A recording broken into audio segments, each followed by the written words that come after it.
Hello dear students, myself Mahesh Talpada. I welcome you all on my channel Switch It. We are here to learn the second part of the lesson number 1, that is arrival of Europeans in India. It is from standard 8th. Previously we have seen part 1 in which we have studied about the condition of India in 14th century, 15th century and so on, that India was a very prosperous country and the Europeans came to India for trading to purchase different Indian commodities like silk, muslin and so many other things. Then we found out the reason for the discovery of a new sea route, Vasco da Gama, Christopher Columbus and many other European travelers. They tried and they put all their efforts to discover the new sea route.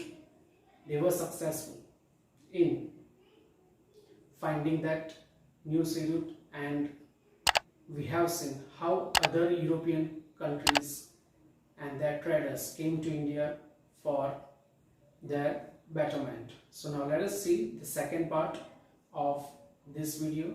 I hope you have watched the first part. अगर आपने नहीं देखा तो please do watch that part so that you will understand it better, and links are given in descriptions for that. In second part we'll start with British interest in India. Previously we have seen the people from Dutch, the people from other countries of Europe, they came to India, they established their trading centers and they started their development or some other work in the same way to make good progress and to earn good profit. Now let us see about the Britishers. In 1600 CE, the British established the East India Company, from where they can easily do the trading business. In 1608 CE, Captain William Hawkins was the first Britisher to come to India. He was the first person to set foot in India, Captain William Hawkins. Sir Thomas Roy acquired the permission to establish trading centers in Surat, and gradually they started trading. Captain William Hawkins was not able to get the permission from the King of India, but Sir Thomas Roy got the permission and started the trade from India. Meanwhile, the French, they also came to India and they established the French East India Company in the year 1664 CE. The head of the company was Joseph Francois Dupleix. He was the head of French East India Company. The French and the British stood in competition and the British emerged as winners. As Britishers, they didn't want anyone else to trade in India, so they continuously waged wars against the French East India Company, and at last they were the winners. After that, British trade in Bengal. This is the new topic. In that, British started trade in 1651 CE in Bengal. On the bank of river Hooghly, forts were garrisoned to protect their factories. It was the reasons why they established different forts at different places to garrison, to protect their factories, to look after the business, their raw material, their export, import, everything. They established trading centers. They got permission from Aurangzeb to trade without paying tax against annual payment. They got the permission from Aurangzeb, Mughal king, to trade without paying any kind of tax for the whole year. You can see here the picture in which the ships of the British and their forts. After that, only the British East India Company could avail the benefit of tax-free trade as per the order passed in Bengal. But officials of the company who engaged in personal trade did not pay tax. As a result, the income generated from the tax in Bengal reduced, and in this way, opposed by Murshid Ali Khan and Nawab of Bengal. This dispute intensified, the first with Ali Vardi Khan and then with Sirajuddaulah, which finally resulted in a major battle with the British. इसके अगले वाले slide में आपने देखा कि किस तरह से ब्रिटिशर्स इंडिया के बंगाल में बड़ा ट्रेड कर रहे थे, बड़ा बिजनेस वहाँ पे ग्रो कर रहे थे, पर वो कोई भी टैक्स पे नहीं कर रहे थे। तो इसी मुद्दे के कारण कई बार जो वहाँ के नवाब थे उनके साथ उनकी टसल हुई, पर वो अपनी प्रॉफिट के कारण और जो भी ऑफिसर्स थे वहाँ पे वो अपनी प्रॉफिट के कारण उनकी बात नहीं सुनते थे, जिसमें अली वर्दी खान और भी कई नवाब थे जो काफ़ी परेशान हुए थे। उनके साथ साथ सिराजुद्दौला, उन्होंने आखिरकार ब्रिटिशर्स के खिलाफ वॉर डिक्लेयर किया और उसे हम कहते हैं battle of Plassey. Battle of Plassey is an area और a village where the battle against the Britisher was fought, which is in Murshidabad, West Bengal. इसीलिए इसका नाम battle of Plassey. You can see here the picture of Sirajuddaula जो काफी परेशान हो गए थे ब्रिटिशर्स की पॉलिसीज के कारण। Siraj-ud-Daulah became the Nawab of Bengal in 1756. See, he had overwhelming influence over the British and was against them. The British were ordered to pay tax, and when they disobeyed the order, Sirajuddaulah attacked their forts, defeated them and succeeded in expelling them from Calcutta. Sirajuddaulah was not a person who allowed Britishers to do trade without paying tax.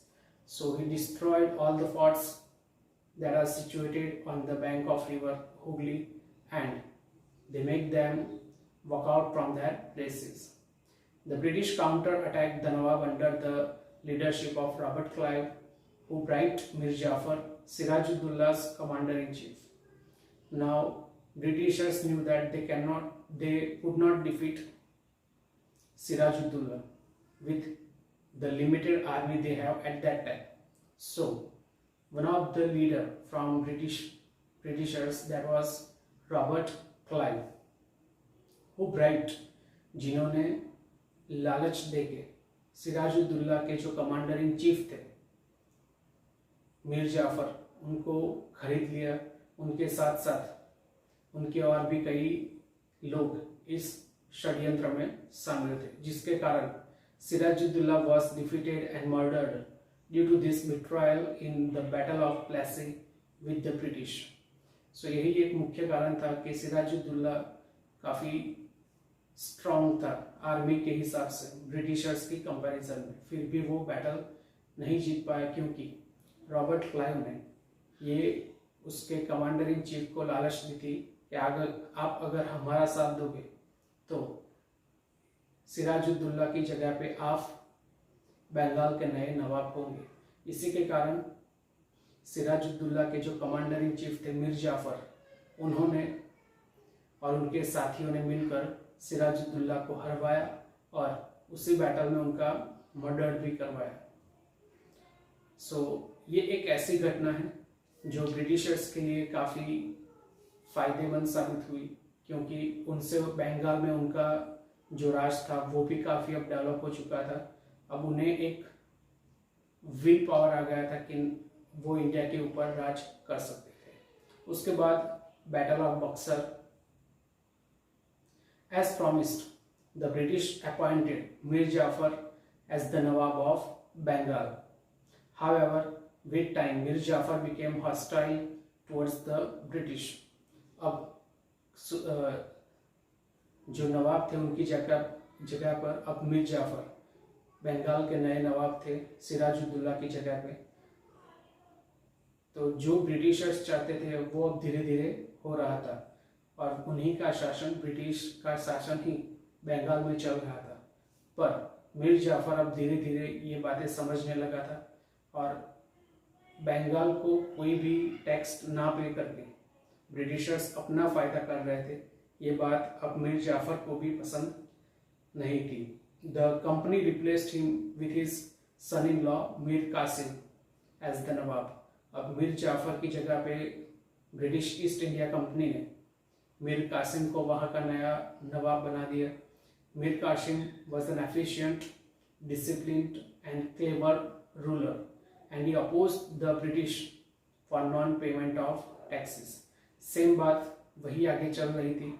Britishers बिना tax के बहुत बड़ा business करना चाहते थे, trade करना चाहते थे, जो मीर कासिम को भी पसंद नहीं आया। The forces clashed with the British East India Company in the Battle of Buxar, जिनमें the company emerged victorious. Mir Jafar was reinstated as Nawab of Bengal. Mir Qasim जिनों के कारण, जिनकी कुछ ऐसी पॉलिसीज थी जो ब्रिटिशर्स को पसंद नहीं आई, उन्हें हटाने के लिए मीर कासिम अपने दूसरे जो शाह आलम और ऐसे जो दूसरे जो उस टाइम पे किंग थे उड़ीसा के, बिहार के, उनके साथ मिलकर उन्होंने ब्रिटिश ईस्ट इंडिया कंपनी पर अटैक किया, पर फिर भी वो सक्सेसफुल नहीं हुए और उनकी जो आर्मी थी वो बैटल हार चुकी थी। एंड अगेन मीर जाफर, उन्हें ही वापस नवाब बना दिया गया। Robert Clive return to India and became the Nawab of Bengal himself. और उसके तुरंत बाद रॉबर्ट क्लाइव वापस इंग्लैंड से इंडिया आए और वही फिर बंगाल के नए नवाब बन गए। So this was the lesson that we studied in second part, जिसमें कुछ बहुत ही इम्पॉर्टेंट टॉपिक हमने डिस्कस किए, जैसे कि battle of Plassey, battle of Buxar and few other topics. So I hope आपको ये वीडियो समझ में आया होगा and you must have understood the topic clearly. So thank you very much. Do take care of yourself. Thank you.